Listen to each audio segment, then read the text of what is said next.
दिखाइए ना। Happy birthday. Hello guys, আজকে হলো আমার একটা স্পেশাল দিন। আর শুধু স্পেশাল দিন বলে নয়, আমার মনে হয় সব সময় সবার হাসি খুশি থাকা উচিত। তাই ক্যামেরাটা বের করেও আমি একটু কেবলির মতো হেসে নিলাম। আর এদিকে দেখো আমার বোন খুব সকাল সকাল মানে আমার আগে ও উঠে স্নান করে এদিকে বানাচ্ছে পায়েস। আর তোমরা যারা আমাদের ভিডিও সব সময় দেখো তারা হয়তো জানোই যে আমার জীবনের সবচেয়ে কাছের মানুষ হচ্ছে আমার বোন। তাই আমার বার্থডেটা ওর কাছে খুব স্পেশাল একটা দিন। তাই দেখো সকাল সকাল উঠে একা একাই লুচি পায়েস সবকিছু রেডি করে নিয়েছে। আর এই যে আমার দিদা বসে পড়েছে সবজি কাটতে। আসলে মাসির বাড়ি আসার পর থেকে রোজ দিদার ডিউটি এটাই যে দিদা সকালবেলা উঠে সবজি কেটে রেখে দেয়। আর মাসিও এদিকে স্নান করে চলে এসেছে। তাই আমরা সবাই মিলে বসে পড়েছিলাম মাসির বাড়ির লাড্ডু গোপালের সেবা করতে। আর যেহেতু আমাদের সাথে দিদা আছেই, তাই দিদাই সবার প্রথমে ঠাকুরকে ভোগ নিবেদন করে দিল।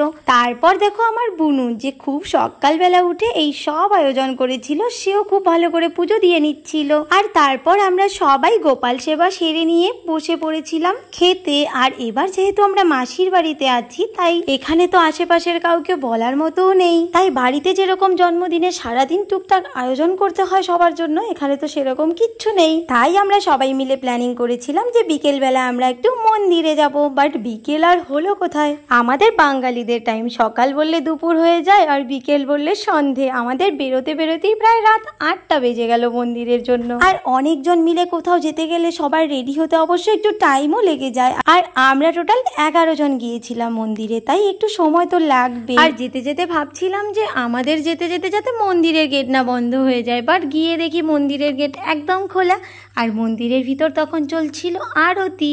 তাই সবাই মিলে ভিতরে গিয়ে কিছুক্ষণ বসে পড়লাম। আর এই যে দেখো মন্দিরের ভিতরে অত বেশি লোক নেই, তাই মন্দিরটা একদম শান্ত হয়ে আছে। আর এই যে রাধা কৃষ্ণ, আর তার পাশেই ছিল প্রভুপাদ, যিনি নাকি এই মন্দিরের প্রতিষ্ঠাতা। তো তারপর এখানে মন্দিরের চারিদিকটা প্রদক্ষিণ করে নিয়ে আমরা এখান থেকে তাড়াতাড়ি করে বেরিয়ে পড়লাম, কারণ বাইরে দেখছিলাম প্রসাদ খাওয়ানো হচ্ছিল। আর ভাবছিলাম বেশি দেরি করলে প্রসাদটা না মিস হয়ে যায়।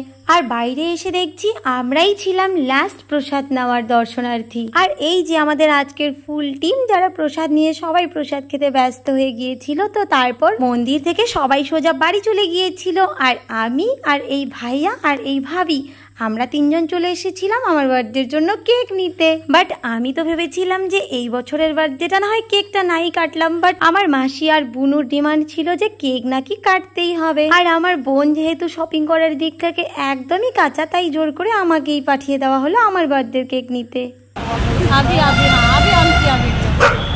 आज ये दीदी का बर्थडे है, तो केक लगाएंगे। केक लगाने के लिए 2 तल्ला केक खरीदे। তো কেক নিয়ে আমরা চলে এলাম বাড়ি। আর বাড়ি আসার পর কেকটা বের করে দেখি এখানে আমার নাম লেখার জন্য একটা জেলি দিয়ে দিয়েছে ভিতরে। তাই ভাবলাম নামটা লিখেই নেওয়া যাক। আর যেহেতু এত বড় একটা জেলি দিয়েছে, তাই নিজের নাম ডবল ডবল করে লিখছিলাম কেকের দুপাশেই। আসলে কেকের উপরে নাম লেখার জন্য না এখানে সেরকম কোনো স্পেস ছিল না, তবুও ওই একটা ফুলের উপরে নামটা লিখলাম ছোট্ট করে। বাট সেটা আমার ভালো লাগলো না, তাই ভাবলাম সাইডে আর একবার লিখে দিই। বাট এখানেও লিখতে গিয়ে দেখছি ওয়াইটা ঠিক করে লেখার মতো জায়গাই নেই। আর তারপর জানি না এদিক ওদিক উপরের দিকে তাকিয়ে আমি কি দেখছিলাম এখানে। আর তারপর দেখো শুরু হলো এখানে আমার ছোটখাটো ঘরোয়া বার্থডে পার্টি। দর্শক বন্ধুরা চলে এসেছে এখানে। वीडियो करो, वीडियो करो। अरे क्या कैंडल ले लो हाथ में। अरे जलाओ ना। और नहीं होगा ये। होगा होगा। तो दूसरा से जलाओ। इसके अंदर है अभी बारूद। अरे क्यों डर रहे हो? इसको चलाना नहीं आता। তো এখানে দেখো আমার বার্থডের ক্যান্ডেল নিয়ে কি বিশেষ গবেষণা চলছে আমাদের। বাট এখানে এতজন গবেষকের মতামত নেওয়ার পরেও আর অনেক চেষ্টা করার পরেও সেই ক্যান্ডেলটাকে জ্বালানো গেল না। তাই দাদা শেষে ছোট ছোট কয়েকটা মোমবাতি জ্বালিয়ে নিল। আর তারপর দেখো দেশলাই কাঠিটাও ফেলেছিল একজনের পায়ের উপরে। আর এখানে দেখো যেখানে আমি নিজেই ভিডিও করলে এখনো পর্যন্ত আমার হাত কাঁপতে থাকে, সেখানে ভাইকে আমি বলছি যাতে ভিডিও করার সময় মোবাইল বেশি কাঁপানো না হয়। কি ভাবছো কেক কাটিং শুরু হতে হতেই ভিডিও কেন শেষ হয়ে গেল?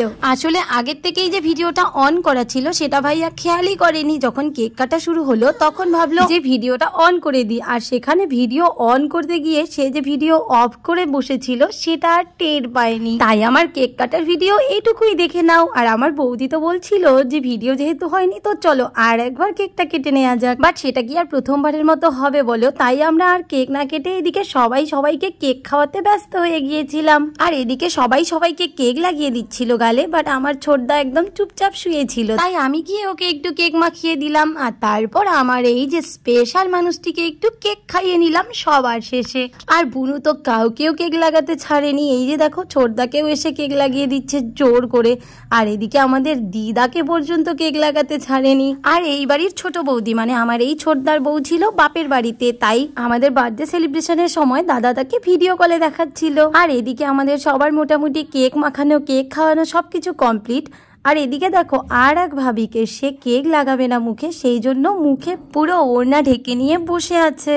আর বার্থডে সেলিব্রেশন কমপ্লিট হওয়ার পর এখন শুরু হচ্ছে আমাদের সেলফি সেশন, কারণ মেয়েদের আর কিছু হোক না হোক সেলফি তোলাটা নাকি মাস্ট। তো এই যে দেখো বুনু কেক হাতে নিয়ে পোজ দিয়ে পুরো ফটো তুলে নিচ্ছে নিজের, আর আমারও অবশ্য অনেক ফটো তুলে দিয়েছে ও। তো তারপর এখন আমরা যাচ্ছি নিচে খেতে।